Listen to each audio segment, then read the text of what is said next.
ರಾಹುಲ್ ಗಾಂಧಿ ಲೋಕಸಭೆಯಲ್ಲಿ ವಿರೋಧ ಪಕ್ಷದ ನಾಯಕ ರಾಹುಲ್ ಗಾಂಧಿ ಅವರು ಪ್ರಧಾನಮಂತ್ರಿ ನರೇಂದ್ರ ಮೋದಿ ಅವರಿಗೆ ಪತ್ರವನ್ನು ಬರೆದಿದ್ದಾರೆ. ಕದನ ವಿರಾಮ ಘೋಷಣೆ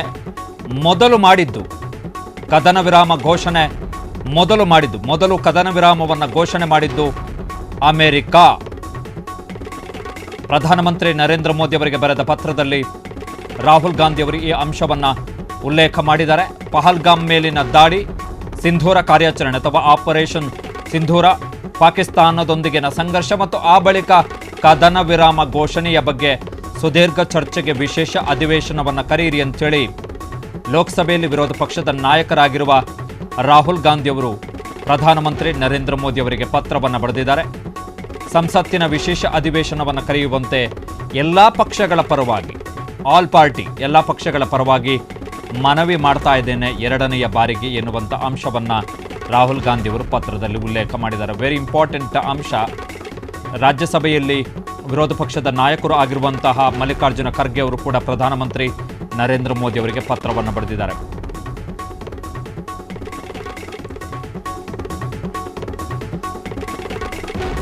ಕದನ ವಿರಾಮವನ್ನು ಮೊದಲು ಘೋಷಣೆ ಮಾಡಿದ್ದೇ ಅಮೆರಿಕದ ಅಧ್ಯಕ್ಷ ಡೊನಾಲ್ಡ್ ಜೆ ಟ್ರಂಪ್ ನಿನ್ನೆ ಸಂಜೆ 5:33 ಕದನ ವಿರಾಮದ ಬಗ್ಗೆ ಘೋಷಣೆಯನ್ನು ಮಾಡಿದ್ರು.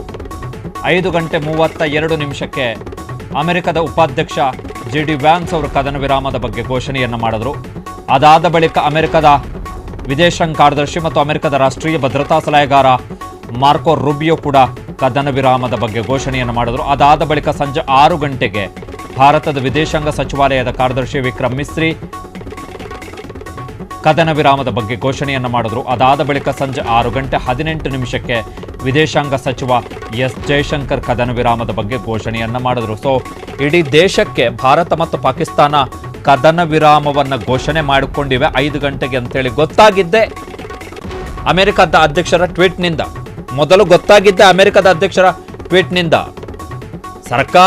ಸರ್ಕಾರ ಹೌದು ಅಂತ ಹೇಳಿದ್ದ ಆಮೇಲೆ ಸೊ ಮಲ್ಲಿಕಾರ್ಜುನ ಖರ್ಗೆ ಮತ್ತು ರಾಹುಲ್ ಗಾಂಧಿ ಇಬ್ಬರು ಕೂಡ ಪತ್ರವನ್ನು ಬರೆದಿದ್ದಾರೆ. ಪ್ರಧಾನಮಂತ್ರಿ ನರೇಂದ್ರ ಮೋದಿ ಅವರಿಗೆ ವಿಶೇಷ ಅಧಿವೇಶನವನ್ನು ಕರೆಯಬೇಕು ಅಂತೇಳಿ. ಮಲ್ಲಿಕಾರ್ಜುನ ಖರ್ಗೆ ಮತ್ತು ರಾಹುಲ್ ಗಾಂಧಿ ಇಬ್ಬರು ಕೂಡ ಪಹಲ್ಗಾಮ್ ದಾಳಿಯ ಸಂದರ್ಭದಲ್ಲೂ ಕೂಡ ವಿಶೇಷ ಅಧಿವೇಶನವನ್ನು ಕರೆಯಿರಿ ಅಂತೇಳಿ ಪ್ರಧಾನಮಂತ್ರಿಗಳಿಗೆ ಪತ್ರವನ್ನು ಬರೆದಿದ್ರು. ಪಹಲ್ಗಾಮ್ ದಾಳಿ ಮತ್ತು ದಾಳಿಯ ಬಳಿಕ ಸರ್ಕಾರ ಕೈಗೊಳ್ಳುವಂತಹ ಕ್ರಮಗಳೇನು, ಅದರ ಬಗ್ಗೆ ಒಂದು ಡಿಬೇಟ್ ಮಾಡೋಣ, ಜನಕ್ಕೆ ಗೊತ್ತಾಗಬೇಕು ಎನ್ನುವಂತಹ ಪ್ರಮುಖವಾದಂತಹ ಬೇಡಿಕೆಯನ್ನು ರಾಹುಲ್ ಗಾಂಧಿ ಅವರು ಮತ್ತು ಮಲ್ಲಿಕಾರ್ಜುನ ಖರ್ಗೆ ಅವರು ಇಟ್ಟಿದ್ರು. ಆದರೆ ಸರ್ಕಾರ ವಿಶೇಷ ಅಧಿವೇಶನವನ್ನು ಕರೆಯಲಿಲ್ಲ. ಸರ್ಕಾರ 2 ಸಂದರ್ಭಗಳಲ್ಲಿ ಸರ್ವಪಕ್ಷಗಳ ಸಭೆಯನ್ನು ಕರೆಯಿತು. ಒಂದು ಪಹಲ್ಗಾಮ್ ದಾಳಿ ಆದಂತಹ ಸಂದರ್ಭದಲ್ಲಿ, ಅದಾದ ಬಳಿಕ ಸರ್ಜಿಕಲ್ ಸ್ಟ್ರೈಕ್ ಆದ ಬಳಿಕ ವಿರೋಧ ಪಕ್ಷಗಳನ್ನು ಕರೆದು ಎಲ್ಲ ಪಕ್ಷಗಳನ್ನು ಇನ್ಕ್ಲೂಡ್ ವಿರೋಧ ಪಕ್ಷಗಳನ್ನು ಕರೆದು ಸರ್ಕಾರದ ನಿರ್ಧಾರಗಳು, ಸರ್ಕಾರದ ಕ್ರಮಗಳು ಮತ್ತು ಸರ್ಕಾರ ಭವಿಷ್ಯದಲ್ಲಿ ತೆಗೆದುಕೊಳ್ಳಬಹುದಾದಂತಹ ತೀರ್ಮಾನಗಳ ಬಗ್ಗೆ ಎಲ್ಲ ಪಕ್ಷಗಳಿಗೂ ಕೂಡ ಮನವರಿಕೆಯನ್ನು ಮಾಡಿಕೊಳ್ಳಾಯಿತು. ಆದರೆ ಆ ಎರಡೂ ಸರ್ವಪಕ್ಷಗಳ ಸಭೆಯಲ್ಲೂ ಕೂಡ ಪ್ರಧಾನಮಂತ್ರಿಗಳು ಭಾಗವಹಿಸಿರಲಿಲ್ಲ. ವಿಶೇಷ ಅಧಿವೇಶನವನ್ನು ಕರೆದರೆ ಸಹಜವಾಗಿಯೇ ಕಾಂಗ್ರೆಸ್ ಒಳಗೊಂಡಂತೆ ಎಲ್ಲ ವಿರೋಧ ಪಕ್ಷಗಳು ಪ್ರಧಾನಮಂತ್ರಿಗಳಿಂದಲೇ ನೇರವಾದಂತಹ ಸ್ಟೇಟ್ಮೆಂಟನ್ನು ಬಯಸ್ತವೆ. ಬಟ್ ಇನ್ ಕೇಸ್ ವಿಶೇಷ ಅಧಿವೇಶನ ಕರೆದರೂ ಕೂಡ ಪ್ರಧಾನಮಂತ್ರಿಗಳು ಸ್ಟೇಟ್ಮೆಂಟ್ ಕೊಡುವಂತಹ ಸಾಧ್ಯತೆ ಕಮ್ಮಿ. ಕೊಟ್ಟ ಉದಾಹರಣೆಗಳಿಲ್ಲ. ನರೇಂದ್ರ ಮೋದಿ ಅವರು ವಿರೋಧ ಪಕ್ಷಗಳ ಒತ್ತಾಯಕ್ಕೆ ಮಣಿದು ಸ್ಟೇಟ್ಮೆಂಟನ್ನು ಕೊಟ್ಟಂಥ ಉದಾಹರಣೆಗಳಿಲ್ಲ. ನರೇಂದ್ರ ಮೋದಿ ಅವರ ಭಾಷಣ ಲೋಕಸಭೆ ಮತ್ತು ರಾಜ್ಯಸಭೆಯಲ್ಲಿ ಬಹುತೇಕ ಇರುವಂಥದ್ದು ರಾಷ್ಟ್ರಪತಿಗಳ ಭಾಷಣದ ಮೇಲಿನ ವಂದನಾ ನಿರ್ಣಯ, ಅದರ ಮೇಲೆ ಮಾತ್ರ ಜಾಸ್ತಿ ಸ್ಪೀಚ್ ಇದೆ. ಅದನ್ನು ಹೊರತುಪಡಿಸಿದ್ರೆ ಇಂತಹ ಕ್ಲಿಷ್ಟಕರ ಸನ್ನಿವೇಶದಲ್ಲಿ ಪ್ರಧಾನಮಂತ್ರಿಗಳು ಎಲ್ಲೂ ಕೂಡ ಭಾಷಣವನ್ನು ಮಾಡಿದಂಥ ಸದನದ ಹೊರಗಡೆ ಭಾಷಣ ಮಾಡ್ತಾ ಇದ್ದಾರೆ. ರಾಹುಲ್ ಗಾಂಧಿ ಪ್ರಧಾನಮಂತ್ರಿ ನರೇಂದ್ರ ಮೋದಿ ಅವರು ಹೊರಗಡೆ ಭಾಷಣ ಮಾಡ್ತಾ ಇದ್ದಾರೆ. ಚುನಾವಣಾ ರ್ಯಾಲಿಯಲ್ಲಿ ಪಾಕಿಸ್ತಾನಕ್ಕೆ ಎಚ್ಚರಿಕೆಯನ್ನು ಕೊಡುವಂಥ ಮಾತುಗಳನ್ನು ಹೇಳ್ತಾ ಇದ್ದಾರೆ. ಆದರೆ ಸದನದ ಒಳಗಡೆ ಯಾಕೆ ಅಂತ ಹೇಳಿದ್ರೆ ಆಗ ಎಲ್ಲ ಪಕ್ಷದ ಸಂಸದರು ಇರ್ತಾರೆ. ಸರ್ಕಾರ ಸಂಸದರು ಕೇಳುವಂತಹ ಪ್ರಶ್ನೆಗಳಿಗೆ ಉತ್ತರವನ್ನು ಕೊಡಬೇಕಾಗತ್ತೆ, ದಾಖಲೆಯ ರೂಪದಲ್ಲಿ ಉತ್ತರವನ್ನು ಕೊಡಬೇಕಾಗತ್ತೆ. ಮತ್ತು ಸದನದ ಒಳಗಡೆ ಕೊಡುವಂಥ ಉತ್ತರಗಳೆಲ್ಲವೂ ಕೂಡ ದಾಖಲೆಯ ರೂಪದಲ್ಲಿ ನಮೂದಾಗತ್ತೆ. ಕೇವಲ ಮಾತುಗಳಾಗಿ ಉಳಿದಿರಲ್ಲ. ಅವು ಯಾವ ಮಾತುಗಳು ಕೂಡ ಕೇವಲ ಮಾತುಗಳಾಗಿರಲ್ಲ, ಅದು ದಾಖಲೆಗಳಾಗಿ ಬದಲಾಗ್ತವೆ. ಹಾಗಾಗಿ ಸದನದ ಒಳಗಡೆ ಚರ್ಚೆ ಆಗಬೇಕು ಅಂತೇಳಿ. ಮತ್ತು ಎಲ್ಲರಿಗೂ ಇವತ್ತು ಪಿ ಚಿದಂಬರಂ ಅವರು ಕೂಡ ಒಂದು 3 ಗಂಟೆಯ ಹಿಂದೆ ಒಂದು ಟ್ವೀಟನ್ನು ಮಾಡಿದರು. ಏನು ಅಂತ ಹೇಳಿದ್ರೆ, ಅವರು ಪ್ರಶ್ನೆಯನ್ನು ಕೇಳಿದ್ದಾರೆ, ಇದು ಹೇಗೆ ಕದನ ವಿರಾಮ ಅನೌನ್ಸ್ ಆಯ್ತಿದ್ದು ಅಂತೇಳಿ. ಕಾರಣ ನಿನ್ನೆ ಇಷ್ಟೊತ್ತಿಗೆ ಈಗ 4 ಗಂಟೆ 7 ನಿಮಿಷ, ಈಗ ಇಷ್ಟೊತ್ತಿಗೆ ಇಡೀ ದೇಶ ಇದ್ದಿದ್ದೇ ಮೋದಿ ನೇತೃತ್ವದಲ್ಲಿ ಇಷ್ಟೊತ್ತಿಗೆ ಒಂದು ಮೀಟಿಂಗ್ ಆಗ್ತಾ ಇತ್ತು. ನಿನ್ನೆ ಪ್ರಧಾನಮಂತ್ರಿ ಮೋದಿಯವರ ನೇತೃತ್ವದಲ್ಲಿ ಇಡೀ ದೇಶ ಇದ್ದಿದ್ದೇ ಏನೋ ಒಂದು ಮೇಜರ್ ಡಿಸಿಷನನ್ನು ತಗೋತಾ ಇದ್ದಾರೆ ಅಂತೇಳಿ. ಅದರಲ್ಲೂ ಕೂಡ ನಿಮಗೆ ನ್ಯಾಷನಲ್ ಮೀಡಿಯಾಗಳ ರಿಪೋರ್ಟ್ರುಗಳು ಮತ್ತು ಆ್ಯಂಕರ್ಗಳ ಟ್ವಿಟರ್ ಖಾತೆಯನ್ನು ತೆಗೆದು ನೋಡಿದ್ರೆ ಅಯ್ಯೋ ದೇವ್ರೆ, ಎಲ್ಲ ಅಸಂಪ್ಷನ್ಗಳು, ಏನೋ ಒಂದು ಮೇಜರ್ ಸ್ಟೆಪ್ ತಗೋತಾ ಇದ್ದಾರೆ, ಮೀಟಿಂಗ್ ಮಾಡ್ತಾ ಇದ್ದಾರೆ ನರೇಂದ್ರ ಮೋದಿ ಅವರು ಅಂತೇಳಿ. ಸಂಜೆ 5:32 JD ವ್ಯಾನ್ಸ್ ಮತ್ತು 5:33 within fraction of second Trump tweet ಬಂದುಬಿಡ್ತು. ಇಡೀ ಚಿತ್ರನ ಕಂಪ್ಲೀಟ್ ಉಲ್ಟಾಪಲ್ಟ ಆಗ್ಬಿಡ್ತದು, ಕಂಪ್ಲೀಟ್ ಉಲ್ಟಾಪಲ್ಟ. ನಿನ್ನೆ ಇಷ್ಟೊತ್ತಿಗೆ ಇಡೀ ದೇಶ ಪಾಕಿಸ್ತಾನಕ್ಕೆ ಕೌಂಟರ್ ಕೊಡ್ತಾ ಇದೆ ಪ್ರಧಾನಮಂತ್ರಿ ನರೇಂದ್ರ ಮೋದಿ ಅವರ ಸರ್ಕಾರ ಅಂತೇಳಿ ಆ ಉಮೇದಿನಲ್ಲಿದ್ದಂತಹ ಕ್ಷಣ ಇದು. ಆದರೆ ವಿದಿನ್ 1 ಗಂಟೆ ಒಂದೂವರೆ ಗಂಟೆ ಅಷ್ಟೊತ್ತಿಗೆ ಎಲ್ಲ ಉಲ್ಟಾಪಲ್ಟ ಆಗೋಗ್ಬಿಡ್ತು. ಸೊ ಆ ಹಿನ್ನೆಲೆಯಲ್ಲಿ ಈಗ ಇದ್ರ ಮೇಲೆ ಡಿಬೇಟ್ಗಳಾಗಬೇಕು. ಭಾರತ ಯಾಕೆ ಕದನ ವಿರಾಮವನ್ನು ಒಪ್ಪಿಕೊಳ್ತು,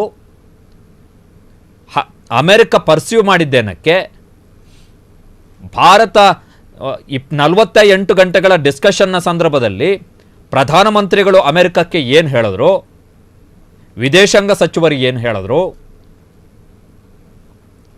ಜೊತೆಗೆ ರಾಷ್ಟ್ರೀಯ ಭದ್ರತಾ ಸಲಹೆಗಾರರು ಏನು ಹೇಳಿದ್ರು, ಭಾರತದ ಅಭಿಪ್ರಾಯ ಏನಿತ್ತು, ಒಂದು ವೇಳೆ ನಾವು ಕದನ ವಿರಾಮವನ್ನು ನಿಲ್ಲಿಸುವುದೇ ಇಲ್ಲ, ನಾವು ಯಾವ ಮಿಲಿಟರಿ ಕಾರ್ಯಾಚರಣೆಗೆ ನಾವು ನಿರ್ಧಾರವನ್ನು ಮಾಡಿದ್ದೀವಿ ಅದು ಮುಂದುವರಿಯುತ್ತೆ, ಇದಕ್ಕೊಂದು ಪೂರ್ಣ ಪ್ರಮಾಣದ ತಾರ್ಕಿಕ ಅಂತ್ಯ, ಕನ್ಕ್ಲೂಸಿವ್ ಎಫೆಕ್ಟ್ ಒಂದು ಬೇಕು ಅಂಥೇಳಿ ನಾವು ನಿರ್ಧಾರವನ್ನು ತೆಗೆದುಕೊಂಡಿದ್ರೆ ಆ ನಿರ್ಧಾರ ಯಾಕೆ ಬದಲಾಯಿತು? ಪಾಕಿಸ್ತಾನ ದಯಾಭಿಕ್ಷೆ ಬೇಡುವಂಥದ್ದು it is a completely secondary issues, complete ಅದು ನಮಗೂ ಅದಕ್ಕೂ ಸಂಬಂಧಪಡದಂಥ ಇಶ್ಯೂ. ಅವರು ಹೊಡೆತ ತಿಂತಾ ಇದ್ದಾರೆ, ಅವರು ದಯಾಭಿಕ್ಷೆಯನ್ನು ಕೇಳ್ತಾ ಇದ್ದಾರೆ, ಅವರು ಹಣೆ ಬರ. Why we accepted that? ನಾವು ಯಾಕೆ ಅದನ್ನು ಸ್ವೀಕಾರ ಮಾಡಿದ್ವಿ? ಒಂದು ವೇಳೆ ಪಾಕಿಸ್ತಾನ ದಯಾಭಿಕ್ಷೆಯನ್ನು ಕೇಳ್ತಾ ಇದೆ ಅಂತ ಹೇಳಿದ್ರೆ it was the golden opportunity ನಮಗೆ ಅವರನ್ನು ಮತ್ತೆ ನಮ್ಮ ಎದುರುಗಡೆ ಅಫಿಷಿಯಲಿ ಸರೆಂಡರ್ ಮಾಡೋಕ್ಕೆ ಒಂದು ಒಪ್ಪಂದಕ್ಕೆ ಸಹಿ ಹಾಕಿ ಇಂಥ ಕತೆ ಅಂತೇಳಿ ಈಗ ನಾವು 5 ಪೀಸ್ ಆಗಬೇಕು ಪಾಕಿಸ್ತಾನ ಅಂತೇಳಿ ಏನು ನಮ್ಮ ಬಯಕೆ ಏನಿದೆ ಆ ಬಯಕೆಯನ್ನು ಈಡೇರಿಸೋಕ್ಕೆ ನಿನ್ನ ಅವಕಾಶ ಇತ್ತು ನಮಗೆ. ಸೊ ನಾವು ಯಾಕೆ ಕನ್ವಿನ್ಸ್ ಆದ್ವಿ? That is the question. ಇಲ್ಲಿ ಇನ್ನೊಂದು ಅಂಶವನ್ನು ಹೇಳಬೇಕು. ರಾಜನಾಥ್ ಸಿಂಗ್ ಅವರು ಇವತ್ತು ಟ್ವೀಟನ್ನು ಮಾಡಿದ್ದಾರೆ. ಇವತ್ತು ಬ್ರಹ್ಮೋಸ್ ಕ್ಷಿಪಣಿಗೆ ಸಂಬಂಧಪಟ್ಟಂಥ ಘಟಕದ ಉದ್ಘಾಟನೆಯ ಸಂದರ್ಭದಲ್ಲಿ ರಾಜನಾಥ್ ಸಿಂಗ್ ಅವರ ಭಾಷಣದ ಅಂಶಗಳನ್ನು ಅವರ ಟ್ವಿಟರ್ ಹ್ಯಾಂಡಲ್ನಲ್ಲಿ ಪೋಸ್ಟ್ ಮಾಡಲಾಗಿದೆ. ಬಟ್ ಇದುವರೆಗೆ ರಕ್ಷಣಾ ಸಚಿವರ ಸಾಮಾಜಿಕ ಜಾಲತಾಣದಲ್ಲಿ ಒಂದೇ ಒಂದು ಅನೌನ್ಸ್ಮೆಂಟ್ ಬಂದಿಲ್ಲ ಸೀಸ್ ಫೈರ್ ಬಗ್ಗೆ. Not a single text. So ಉತ್ತರದಾಯಿತ್ವದಿಂದ ತಪ್ಪಿಸ್ಕೊಳ್ಳೋಕ್ಕಾಗಲ್ಲ ನರೇಂದ್ರ ಮೋದಿ ಅವರು. ಬಿಜೆಪಿ ಅವರು ಸಿಕ್ಕಾಪಟ್ಟೆ ಟ್ವೀಟ್ ಮಾಡ್ತಾ ಇದ್ದಾರೆ. ಸೊ ಸಂಸತ್ತಿನ ವಿಶೇಷ ಅಧಿವೇಶನ ಕರೆದ್ರೆ ಖಂಡಿತವಾಗಿಯೂ ವಿರೋಧ ಪಕ್ಷಗಳು ಕೇಳಬೇಕು. ಯಾಕೆ ಅಂತ ಹೇಳಿದ್ರೆ ಮೋದಿ ಸರ್ಕಾರದ ನಿರ್ಧಾರಕ್ಕೆ ಈ ದೇಶದ ಜನರ ಒಪ್ಪಿಗೆ ಇಲ್ಲ. ಹಾಗಾಗಿ ವಿರೋಧ ಪಕ್ಷಗಳು ಈ ದೇಶದ ಜನರ ಅಭಿಪ್ರಾಯವನ್ನು ವಿಶೇಷ ಅಧಿವೇಶನದ ಸಂದರ್ಭದಲ್ಲಿ ಮುಂದಿಡಬೇಕು. ಮತ್ತೆ ಸರ್ಕಾರದಿಂದ ಅದಕ್ಕೆ ಅಧಿಕೃತವಾದ ಸ್ವತಃ ಪ್ರಧಾನಮಂತ್ರಿಗಳೇ ಅದಕ್ಕೆ ಉತ್ತರವನ್ನು ಕೊಡಬೇಕು. ಕ್ಷಣ ಕ್ಷಣದ ಸುದ್ದಿಗಳಿಗಾಗಿ ಫ್ರೀಡಂ ಟಿವಿ ಸಬ್ಸ್ಕ್ರೈಬ್ ಮಾಡಿ, ಲೈಕ್ ಮಾಡಿ ಹಾಗೂ ಫಾಲೋ ಮಾಡಿ. ಹೊಸ ಸುದ್ದಿಗಳ ನೋಟಿಫಿಕೇಶನ್ಗಾಗಿ ಬೆಲ್ ಐಕಾನ್ ಮೇಲೆ ಕ್ಲಿಕ್ ಮಾಡಿ.